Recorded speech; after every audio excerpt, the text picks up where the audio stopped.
नमस्कार। सत्य हिंदी में आपका स्वागत है। मैं हूं प्रभाकर मणि तिवारी। आज एक बार फिर चर्चा पश्चिम बंगाल में अगले महीने होने वाले अहम विधानसभा चुनाव की। फिलहाल टिकटों के बंटवारे की प्रक्रिया चल रही है। आप जानते हैं टिकटों के एक सीट पर कई दावेदार होते हैं। जिनको टिकट नहीं मिलता है उनमें नाराजगी और असंतोष उभरता ही है। कुछ लोग नाराज होते हैं, कुछ दलों में नाराजगी दब जाती है या दबा दी जाती है, लेकिन कुछ में यह सड़कों पर उतरकर हिंसक रूप धारण कर लेती है। पश्चिम बंगाल में टिकटों के बंटवारे के मुद्दे पर नाराजगी में सड़कों पर उतरने वाली तस्वीर फिलहाल भाजपा में नजर आ रही है। वैसे तो वर्ष 2021 के चुनाव से पहले भी भारी पैमाने पर बगावत और विरोध हुआ था। तब आरोप लगे थे कि बड़े नेताओं ने टिकटों के बंटवारे में दल बदलुओं को तरजीह दी है, और उस समय यह आरोप कुछ हद तक सच भी था, क्योंकि तब तृणमूल कांग्रेस से बड़े पैमाने पर पलायन हुआ था भाजपा में और ज़्यादातर टिकट उन्हीं नेताओं को मिले थे। उनमें इस समय विपक्ष के नेता शुभेंदु अधिकारी भी शामिल थे। इस बार भी हालात अलग नहीं हैं। पार्टी के उपाध्यक्ष अमिताभ राय, पूर्व प्रदेश अध्यक्ष दिलीप घोष की पत्नी रिंकू मजूमदार और दर्जनों दूसरे नेताओं ने भी टिकट नहीं मिलने पर सार्वजनिक तौर पर नाराजगी जताई है। पार्टी के केंद्रीय नेता और पर्यवेक्षक सुनील बंसल पर भी वादाखिलाफी के आरोप लग रहे हैं।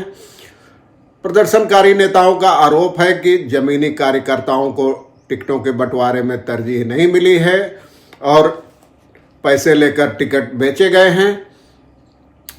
श्री रामपुर में तो और राज्य में उत्तर से दक्षिण तक हर जगह तस्वीर लगभग एक जैसी ही नजर आ रही है। श्री रामपुर में तो बीजेपी के एक सांगठनिक सचिव हरि मिश्र का कहना है कि जो लोग लगातार चुनाव हार रहे हैं उनको टिकट दिया गया है, टिकट बेचे गए हैं, और उनका सवाल था कि अर्जुन सिंह को टिकट क्यों दिया गया है। अब अमिताभ राय भी पुराने नेता हैं, उनको प्रदेश अध्यक्ष समीक भट्टाचार्य का करीबी माना जाता है। इस बार उनको टिकट की उम्मीद थी, लेकिन अब तक जो दोनों सूची जारी हुई है उसमें उनको टिकट नहीं मिला है, तो उन्होंने भी सार्वजनिक रूप से नाराजगी जताई है। अब भाजपा के सूत्रों ने बताया है कि दिल्ली के नेताओं ने उनसे बात की है फ़ोन पर और उनको कुछ समझाया है, फिर भी असंतोष थमने का नाम नहीं ले रहा है। दूसरी ओर दिलीप घोष को इस बार पार्टी ने उनकी पारंपरिक खड़गपुर सीट से मैदान में उतारा है। खड़गपुर सदर नाम है सीट का। उनकी पत्नी रिंकू मजूमदार कोलकाता से सटे राजारहाट न्यू टाउन इलाके से चुनाव लड़ना चाहती थी और उन्होंने इसके लिए बाकायदे केंद्रीय नेतृत्व को बायोडाटा समेत आवेदन भी भेजा था, लेकिन उनका नाम न तो पहली सूची में आया और न ही दूसरी सूची में। पार्टी ने उस सीट पर पीयूष कानोड़िया को टिकट दिया है। रिंकू का आरोप है कि कानोड़िया पर भ्रष्टाचार के आरोप है, कई मामलों में फंसे हुए हैं। इसके बावजूद पार्टी ने उनको टिकट दिया। वो सार्वजनिक तौर पर नाराजगी जता रही हैं और पार्टी नेतृत्व ने उनको दलील दी थी कि एक परिवार से एक ही व्यक्ति को टिकट मिलना था। इस पर रिंकू का सवाल है कि अगर ऐसा है तो शुभेंदु अधिकारी और अर्जुन सिंह के मामले में इस नियम का पालन क्यों नहीं किया गया। विपक्ष के नेता शुभेंदु के भाई को भी टिकट मिला है और बैरकपुर से सांसद रहे अर्जुन सिंह के पुत्र को भी टिकट मिला है। रिंकू का कहना है कि उनको टिकट नहीं देकर केंद्रीय नेतृत्व ने अच्छा नहीं किया है। वो दिलीप घोष से बहुत पहले से पार्टी से जुड़ी हैं। इधर पहली सूची के प्रकाशन के साथ ही राज्य में कई जगह बगावत और विरोध प्रदर्शन की खबरें आने लगी थी। कहीं उम्मीदवारों को बदलने की मांग उठ रही है तो कहीं स्थानीय लोगों को टिकट देने की मांग उठ रही है। पार्टी के कई दफ्तरों में तोड़फोड़ भी हुई है। लोगों ने सरेआम नेताओं पर टिकट बेचने के आरोप लगाए हैं और अब भी यह आरोप लग रहे हैं। इससे प्रदेश और पार्टी का केंद्रीय नेतृत्व भी मुश्किल में है, असमंजस में है। चुनाव के पहले यह कोई अच्छा संकेत नहीं माना जा सकता इसको। दूसरी सूची के प्रकाशन के बाद तो विरोध प्रदर्शन का सिलसिला और तेज हो गया है। शनिवार को खड़गपुर की नारायणगढ़ सीट पर उम्मीदवार बदलने की मांग में पार्टी के कार्यकर्ताओं ने जमकर हंगामा किया, पार्टी के जिला कार्यालय में तोड़फोड़ की और इस बीच पार्टी के वरिष्ठ नेता और केंद्रीय पर्यवेक्षक सुनील बंसल पर भी वादाखिलाफी के आरोप लग रहे हैं। दरअसल कहा जाता रहा है कि बंगाल में पार्टी का संगठन कमजोर है, लेकिन इस बार सुनील बंसल के नेतृत्व में 6 महीना पहले से ही बूथ सशक्तिकरण अभियान चलाया गया ताकि दूरदराज के इलाकों में और खासकर ग्रामीण क्षेत्रों में संगठन थोड़ा मजबूत है। बंगाल में माना जाता है कि सत्ता का रास्ता ग्रामीण इलाकों से ही निकलता है, इसलिए पार्टी इस बार उन इलाकों पर खास ध्यान दे रही है।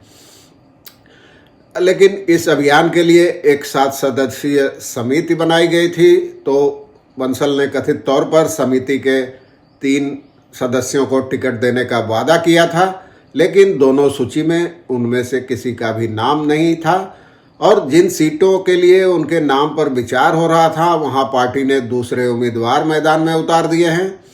शनिवार को उत्तर से दक्षिण तक कई दूसरे जिलों में भी ऐसे ही प्रदर्शन और तोड़फोड़ की खबरें सामने आई है।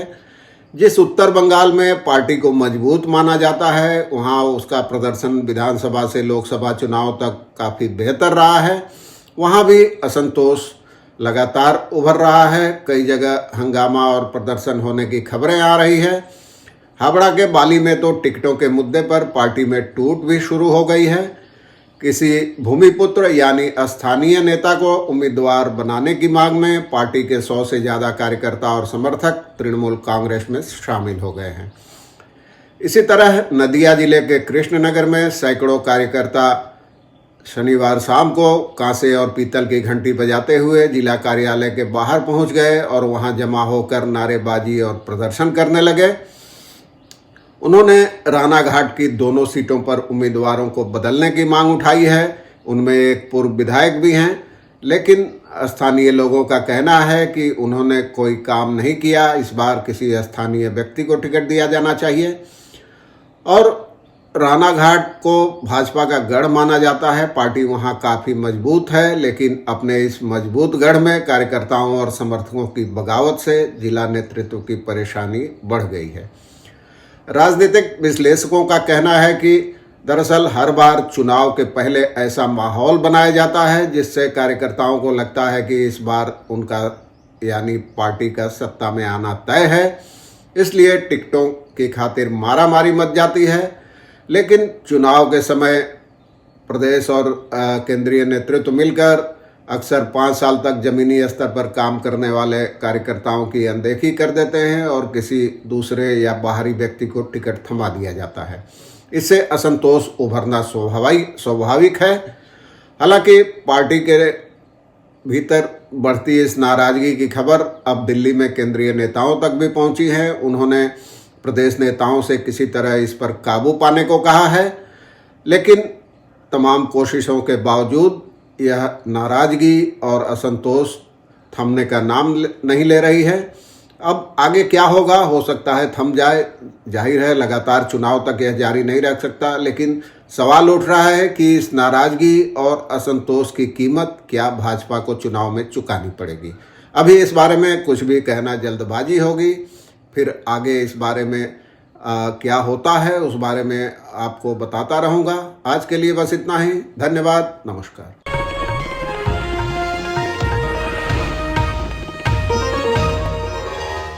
Copyright disclaimer under Section 107 of the Copyright Act 1976. Allowance is made for fair use for purposes such as criticism, comment, news reporting, scholarship, and research. Fair use is a use permitted by copyright statute that might otherwise be infringing.